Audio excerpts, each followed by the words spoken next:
नमस्कार मित्रांनो, मनीमेव मराठी या चॅनलमध्ये आपणा सर्वांचे स्वागत आहे. तुमच्या यशाचा सर्वात मोठा शत्रू कोण आहे? कधी विचार केला आहे का? तुमच्या बोलण्याच्या पद्धतीमुळे तुम्हाला यश मिळते की अपयश? तुमच्या एका चुकीमुळे तुम्ही मोठं नुकसान करून घेत आहात का?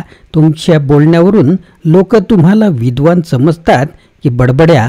यशाच्या शिखरावर पोहोचण्यासाठी बोलण्याची आणि वागण्याची कोणती 6 शक्तिशाली नियम पाळायला हवेत? यशस्वी लोक आणि सामान्य लोक यांच्यातील सर्वात मोठा फरक काय असतो? तो म्हणजे त्यांची बोलण्याची आणि वागण्याची पद्धत. कधीकधी आपण खूप हुशार असूनही लोक आपल्याला गांभीर्याने घेत नाहीत, अपमानित करतात आणि आपणच नकळत आपल्या संधी गमावतो. पण त्याचवेळी काही लोक अत्यंत प्रभावीपणे स्वतःची छाप सोडतात आणि यशोशिखरावर पोहोचतात. तुम्हालाही असं वाटतं का की आपल्या बोलण्याच्या सवयीमुळे किंवा वागण्याच्या चुकीमुळे आपण मागे पडलोय? तर आजच्या या व्हिडिओमध्ये आपण शिकणार आहोत यशस्वी वागणुकीचे 6 शक्तिशाली नियम, जे तुम्हाला तुमच्या क्षेत्रात महारथी बनवू शकतात. ही माहिती तुम्हाला व्यक्तिमत्वात सुधारणा करायला, टीमवर्क सुधारायला आणि मोठ्या संधी मिळवायला मदत करेल. तर व्हिडिओ शेवटपर्यंत पहा, कारण प्रत्येक नियम तुमच्या भविष्यासाठी महत्त्वाचा ठरू शकतो. मित्रांनो, आपण जर चॅनलवर नवीन असाल तर चॅनलला सबस्क्राईब करायला विसरू नका.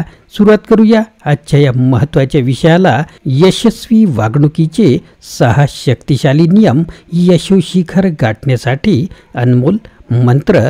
मित्रांनो, या व्हिडिओतील विचार आपण जीत की हार व्हा तैयार या डॉक्टर उज्ज्वल पाटणी यांच्या पुस्तकातून घेतलेले आहेत, ज्याची माहिती आता आपण पाहणार आहोत. यश आणि अपयशाशी संबंधित शब्दांशी जगातील शक्तिशाली नियम मी तुम्हाला सांगत आहे. मला असे वाटते की जगात कोणत्याही व्यक्तीला यशोशिखरावर जाण्यासाठी या क्षेत्रात महारथी व्हावे लागेल. हे युग सांघिक कामाचे म्हणजेच टीम वर्कचे आहे. तुम्ही तुमचे म्हणणे मांडावे आणि इतरांचेही स्वीकारावे, हे आज महत्त्वाचे आहे. टीमवर्क या शब्दाची शक्ती काय करू शकते ती या नियमांमधून दिसून येईलच. नवीन कॉर्पोरेट कल्चरमध्ये सीनियर, ज्युनियर, मोठा लहान इत्यादी श्रेण्यांना काहीच महत्त्व राहिलेले नाही. स्वतःचे विचार मांडण्याचे पूर्ण स्वातंत्र्य सर्वांनाच असते. सर्व लोक कोणत्याही औपचारिकतेशिवाय आपले म्हणणे मांडतात आणि नेहमीच बोलण्यात वाद होतो. विचारातील विविधता आणि वादविवादात स्वतःचे म्हणणे मांडण्याची कला अवगत असणं महत्त्वाचं आहे, ज्यातून स्वतःला तर्क देखील सिद्ध होईल आणि समोरची व्यक्ती दुखावलीसुद्धा जाणार नाही.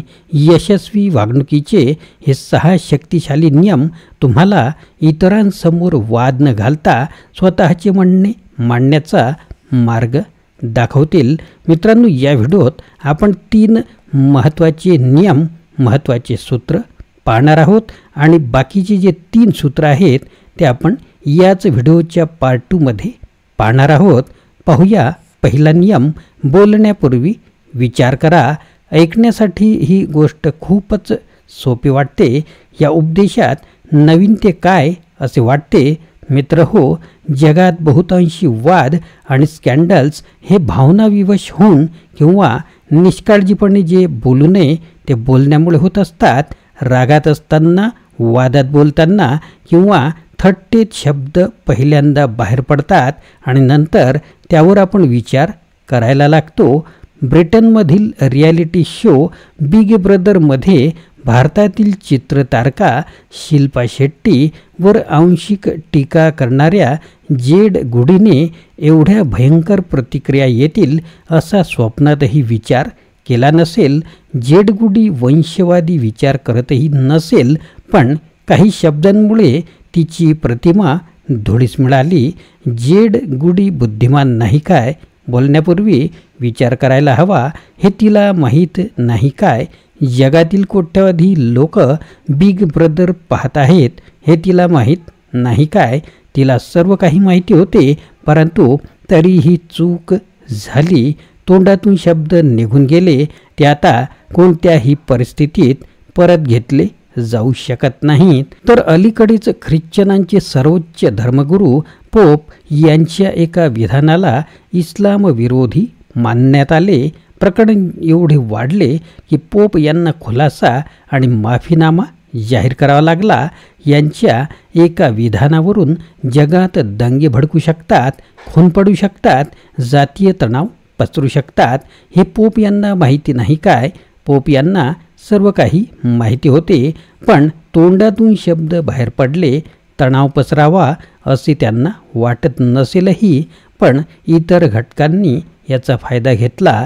शब्दांचे अर्थ बदलून धिंगाणा घातला. यामुळे आधी विचार करा, नंतर बोला. थोडा जरी संशय असेल तर काहीही बोलू नका, परंतु बोलून संकट ओढवून घेऊ नका. कमी बोलणाऱ्यास जगात गंभीर आणि खूप मोठा आणि जास्त बोलणाऱ्यास बडबड्या आणि फटकळ मानले जावे, अशी माझी धारणा आहे. कमी बोलणारा मूर्ख माणूसही विद्वान वाटू लागतो.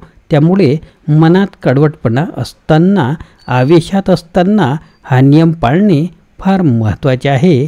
नसता मेहनत करून तयार झालेले नाजूक बंध तुटायला काहीच वेळ लागत नाही. बुद्धिमान माणूस भाषण करण्यापूर्वी चिंतन करतो, तर मूर्ख माणूस भाषण करतो आणि तो काय बोलला याचे चिंतन नंतर करतो. दुसरा आणि महत्त्वाचा नियम, चूक झाली तर लगेच स्वीकार करा. काही काम करताना किंवा बोलताना चुकीची गोष्ट तुमच्याकडून बोलण्यात आली, एखादा चुकीचा शब्द तोंडातून निघून गेला किंवा एखादे चुकीचे संबोधन निघून गेले तर लगेच ते स्वीकारा. माणसाने एक चूक केली तर त्यानंतर तो 3 चुका आणखी करीत असतो. त्या कोणत्या? पहिली चूक, स्वतःची चूक लपवतो. दुसरी चूक, स्वतःच्या चुकीवर वाद घालतो. आणि तिसरी चूक, स्वतःची चूक स्वीकारत नाही. अशा परिस्थितीत तो प्रसंग किंवा वादविवाद एवढा ताणला जातो की त्यातून फक्त अपमान किंवा नुकसानच होते. लगेच माफी मागणे किंवा स्वीकार करणे भित्रेपणा नव्हे, तर खूप मोठ्या शहाणपणाचे ते चिन्ह आहे. तुमच्या स्वीकाराच्या बोलण्यामुळे अपमानाचे सर्व दरवाजे बंद होतात. मला असे वाटते की चूक स्वीकारण्याचे काम फक्त साहसी आणि चारित्र्यवान माणसेच करू शकतात. जगात प्रत्येक विवादात राजकारणी किंवा चित्रपट तारका टेलिफोन टेप किंवा व्हिडिओ टेपमध्ये स्वतःची उपस्थिती गमावून बसतात. त्यांची अनुपस्थिती आणि विरोध केल्यामुळे दररोज त्या टेप्स चॅनल्स आणि वृत्तपत्रातील स्तंभात येत असतात आणि त्यांच्या बोलण्यातून साखरेची साल काढली जात असते. नंतर फॉरेन्सिक तपासणीत ते सिद्ध होत असते आणि खूप बदनामी होत असते. त्यामुळे चूक झाल्यानंतर वाद तिथेच मिटून टाका. गोष्ट वाढली तर खूप पुढे जाते आणि नंतर सांभाळू म्हटले तर सांभाळता येत नाही. तिसरा आणि महत्त्वाचा मुद्दा, तुम्ही काय म्हणता त्यापेक्षा महत्त्वाचे तुम्ही कसे म्हणता. तर काही लोकांची बोलण्याची पद्धत एवढी तिखट आणि अपमानकारक असते की त्यांचे साधे बोलणेही धाक दाखविल्यासारखे वाटायला लागते. आपण किती लोकांना दुखावतो ते या माणसांना कळत नसते. तुमच्या प्रिय व्यक्तीने तू या उंचीवर कसा पोहोचलास ते मला चांगलेच माहीत आहे असे म्हटले तर तुम्ही दुखावले जाणार नाही, कारण ही प्रशंसेची ओळ आहे. तुम्हाला वाटेल की समोरचा माणूस तुम्ही पार केलेल्या अडचणीविषयी बोलत आहे आणि त्याला त्या अडचणीची चांगलीच जाणीव आहे, पण हीच ओळ बोचऱ्या शैलीत म्हटल्यास तुम्हाला वाटेल की तो माणूस तुम्ही तडजोड करून, लाच देऊन किंवा वशिला लावून किंवा अनैतिक पद्धतीने इथपर्यंत पोहोचला आहात असे म्हणत आहे. शब्द तेच आहेत, पण पहिल्या माणसाबद्दल तुमच्या मनात आदराची भावना वाढेल आणि दुसऱ्या माणसाबद्दल शत्रुत्व वाटू लागेल. यामुळे आपण जे बोलत आहोत ते बोलण्याची पद्धत शिकून घेणेही गरजेचे आहे. शब्दात भावनांचे प्रतिबिंबसुद्धा दिसले पाहिजे. तर काही ओळी आहेत ज्या तुम्ही विविध शैलीत त्याच शब्दांनी कशी व्यक्त करू शकता ते पहा. आपल्या दोघांदरम्यान प्रेमाचे नाते असू शकते. प्रश्नार्थक, प्रेमाचा प्रस्ताव, राग किंवा आरोप, तिरस्कार म्हणजेच उच्च नीचतेची भावना, विचार करण्यासारखा एक मुद्दा, असे हे मुद्दे असू शकतात. तर या ओळीचे 5 पेक्षा जास्त अर्थ निघतील. थोडेच शब्द असलेली ही ओळ 2 मनांना जोडूनही शकते आणि तोडूही शकते. त्यामुळे स्वतःच्या शैलीवर लक्ष द्या आणि यशस्वी होण्यासाठी बोलण्याची शैली तयार करा.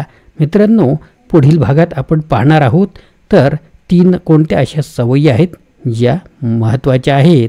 तर मित्रांनो, या 6 शक्तिशाली नियमांमध्ये एक गोष्ट स्पष्ट होते की बोलण्याची आणि वागण्याची पद्धतच तुमच्या यशाचे खरे शिल्पकार असते. तुम्ही बोलण्यापूर्वी विचार कराल, चुका स्वीकाराल आणि आदराने संवाद साधाल तर तुमचे व्यक्तिमत्व प्रभावी बनेल. हे केवळ नियम केवळ व्यवसाय किंवा नोकरीसाठीच नाही, तर प्रत्येक नात्यात, सामाजिक जीवनात आणि तुमच्या यशाच्या मार्गावर सुद्धा ते तितकेच महत्त्वाचे आहेत. तुमच्या आयुष्यातील यशाला गती देण्यासाठी यातील कोणता नियम तुम्हाला सर्वात जास्त उपयोगी वाटला कमेंट करून नक्कीच सांगा. व्हिडिओ आवडला असेल तर लाईक करा, शेअर करा आणि चॅनलला सबस्क्राईब करायला विसरू नका, जेणेकरून अशाच प्रेरणादायी आणि उपयुक्त माहितीचे जे आर्थिक आणि व्यक्तिमत्व विकास संबंधी व्हिडिओ असतील ते तुम्हाला मिळत राहतील. स्मार्ट विचार, आत्मपरीक्षण आणि योग्य वागणूक हेच तुमच्या यशाचे रहस्य आहे. यशोशिखर गाठा आणि प्रेरणादायी प्रवास सुरू ठेवा. पुढच्या व्हिडिओत भेटूया. धन्यवाद.